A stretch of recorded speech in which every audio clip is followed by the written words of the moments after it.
이 에스더서는 지금의 이란이죠. 성경에는 바사라고 합니다. 옛 이름은 페르시아.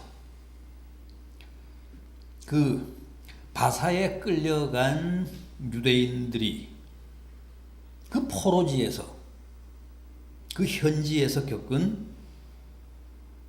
일생일대의 극적인 사건을 다룬 책입니다. 에스더는 유다인인데, 그러니까 포로 출신인데 덕과 미모가 뛰어나서 아하수에로 왕의 왕비로 간택이 됩니다.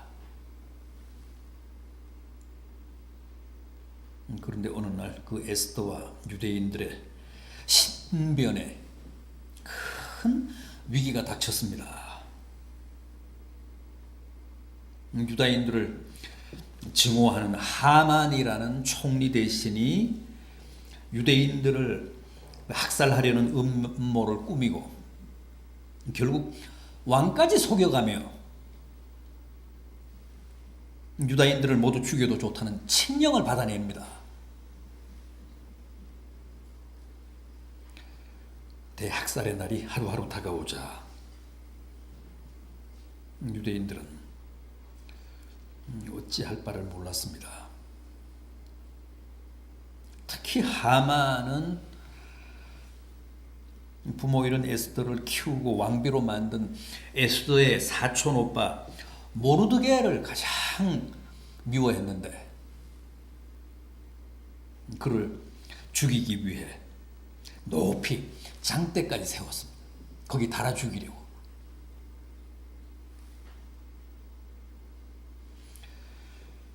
왕궁에서 뒤늦게 그 모든 사실을 알게 된 에스더는 당장이라도 왕 앞에 나가서 하만의 그런 계략을 낱낱이 폭로하고 왕에게 구원을 호소하고 싶었지만은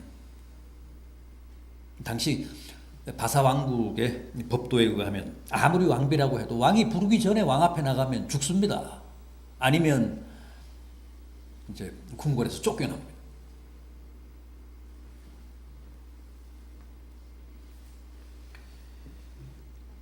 그럼 이 위기를 어떻게 해야 합니까? 에스더는 동족 대학살이라는 엄청난 불행에 직면해서 그 위기를 어떻게 넘겼습니까? 어떻게 그 위기에 대처했습니까? 본문 16절을 보면 모든 유다인들에게 3일간의 금식 기도를 부탁하고 자기도 시녀들과 함께 왕궁에서 금식 기도에 돌입합니다. 기도를 결단한 겁니다. 참으로 현명한 선택이었습니다. 생각해 보십시오. 에스더가 만약 그 위급한 상황에서 다른 방법을 택하고 다른 쪽으로 살기를 모색했다면 어떻게 됐을까요? 예를 들어 무슨 정치적인 술수를 꾀하거나 무턱대고 왕 앞에 나가기로 작심을 했다면 어떻게 됐을까요? 자신은 물론이고 모든 동족의 생명을 건 도박이 되고 말았을 겁니다. 그러나 에스더는 그렇게 하지 않고 일단 기도를 결단했습니다. 기도 중에서도 아주 비상한 기도, 3일간의 금식 기도를 택한 겁니다.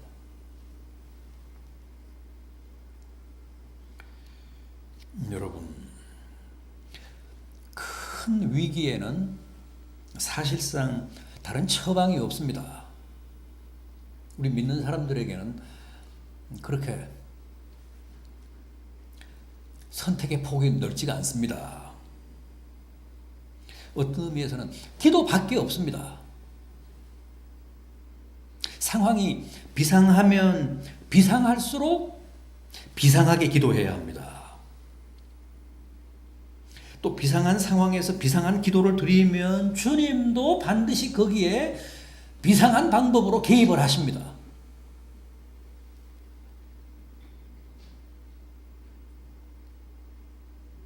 자, 이렇게 유다인들에게도 비상한 3일간의 금식 기도를 주문하고 본인도 시녀들과 함께 금식 기도에 들어간 에스더. 다음은 어떻게 했습니까?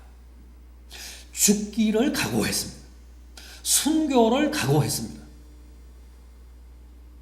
16절 하반절을 보십시오. 이렇게 금식한 후에 규례를 어기고 왕에게 나아가리니 죽으면 죽으리이다. 3일간의 금식 기도를 마치고 죽을 각오로 왕 앞에 나가겠다는 거예요. 왕이 부르지 않지만 왕 앞에 나가겠다는 겁니다. 왕이 부르지 않는데 왕 앞에 나가다가는 자칫 죽을 수 있기 때문에 죽으면 죽으리다. 죽기를 각오하고 왕 앞에 나가겠습니다. 우리 죽으면 죽으리다라는 말 많이 쓰잖아요. 유명한 에스더의 고백 아닙니까? 에스더의 순교적 신앙 고백입니다. 절대 이건 만용이 인간적인 만용이 아니었습니다. 허세가 아니었습니다. 금식 기도에서 얻은 진정한 용기고 믿음의 담력이었습니다. 그런데 이게 수많은 순교자들의 믿음이고 각오였습니다. 한국교회의 대표적인 순교자인 주기철 목사님도 최후의 설교 제목이 뭐였습니까? 일사각오였잖아요. 일사각오.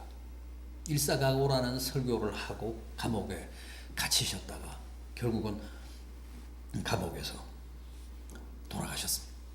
대표적인 우리나라 순교자신데 그 주기철 목사님도 죽으면 죽으리라. 일사각오. 산순교자라고 하죠. 안희숙 씨. 그분이 쓴 유명한 책 제목도 죽으면 죽으리라 아닙니까? 죽으면 죽으리라는 각오로 그 모진 박해를 이겼다고 했습니다. 죽으면 죽으리라는 순교적 각오를 가진 사람은 반드시 삽니다. 만약 당시 에스더가 무슨 수를 쓰서라도 살아야겠다고 했으면 아마 죽었을 겁니다. 죽어야 산다는 게 성경의 가르침 아닙니까?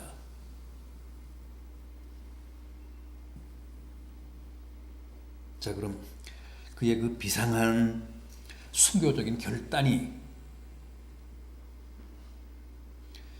어떤 결과를 낳았는지 보겠습니다. 학살의 위기 앞에 놓였던 유다 민족의 운명이 완전히 역전됐습니다. 왕이 부르지 않았는데 나갔음에도 아수에로 왕이 왕비 에스더를 크게 환영하며 7장 2절을 보면 뭐라고 합니까? 그대가 원하면 나라의 절반도 주겠다. 하나님이 아수에로 왕의 마음을 움직이신 겁니다. 에스더요, 무엇을 원하는가? 당신이 원하면 나라 절반까지도 주겠다.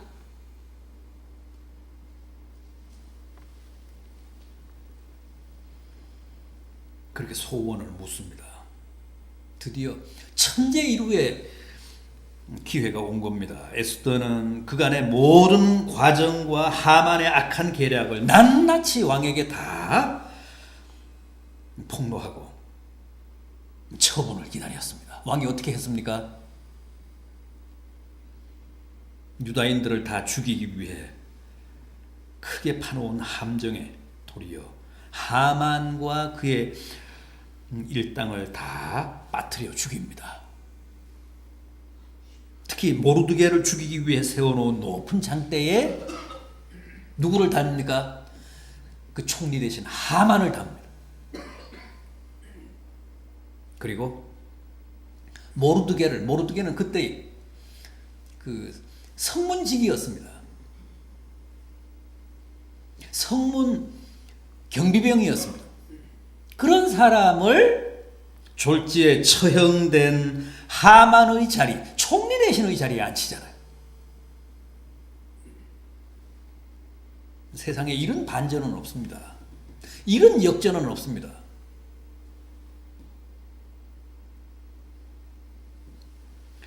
그러니까 당시 바사왕국 안에 유다인들은 사실 포로인데, 그 포로인데 왕비도 배출했고 총리도 배출했잖아요.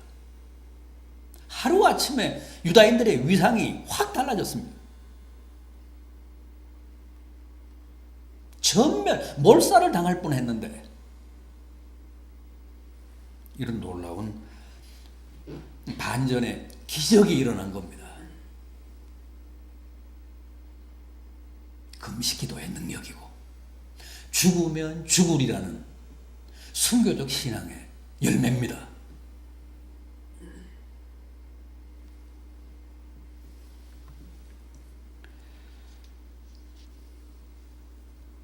순교적 신앙은 모진 환난을 이기게 하고 승리의 축복을 누리게 합니다.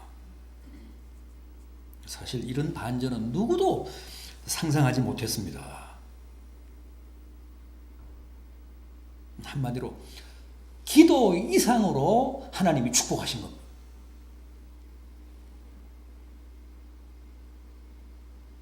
유다인들은 이때 체험한 감격과 기쁨이 너무도 극적이고 너무도 크고 아름다워서 불임절이라는 절기를 만들고 지금도 성대하게 지킵니다.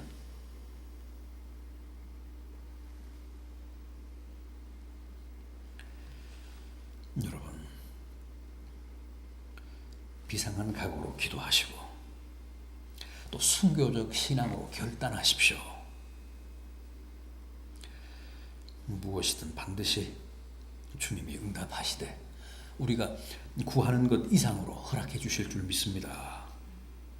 이 죽으면 죽으리라는 에스더의 순교적 결단이, 그리고 구국의 금식 기도가 오늘 우리들에게도 큰 깨달음이 되고 또 도전이 되기를 진심으로 기원합니다.